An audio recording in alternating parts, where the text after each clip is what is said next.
Emmanuel Belai ges epolokit akiranu ay topol ido abu islamik Esisiaka lu kanu ay nakina ay pupu kay telekanar kotoma Etop radio. Yalama ngonarai lopoto telekasi otomo promotion la back to school otomo Etop radio apotulolo adumutike kisirigin di yalamasi so yalama ngode taw e promotion lo ngeso buo gerte sek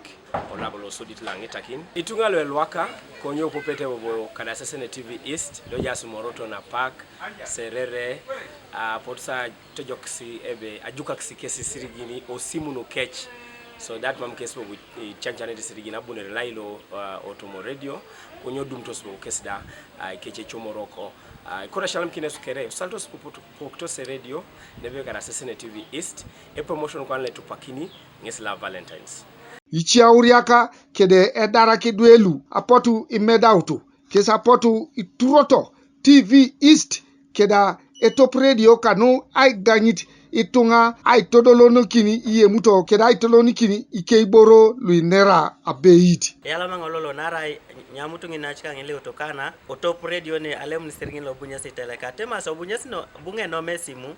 ojado nyese pieto ku kayengo bokeruno keruna dola sawalete karo kerunu jonguni ko ku kede pressure ne bala beto back to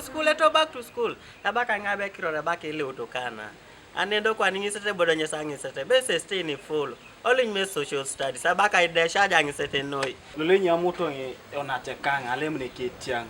ke chomo chutele telekar ngeso Top radio abulo aje program one kiro Top radio age donga lem ne sima agenge woron bo gota kine kwa badola sa agenge woron bo bia bere jodo gimo obunu kwa ngeso geta ngitela ngeset ode shari kok ba kwa nalo lone nyamutu ngoja atingije ke chomo kapa ite utoro kwa naeso nerto se medauna kada ikulepek itulto se Top radio noi kede ayala maka e carrier yalama berenge tope jai kinenga chom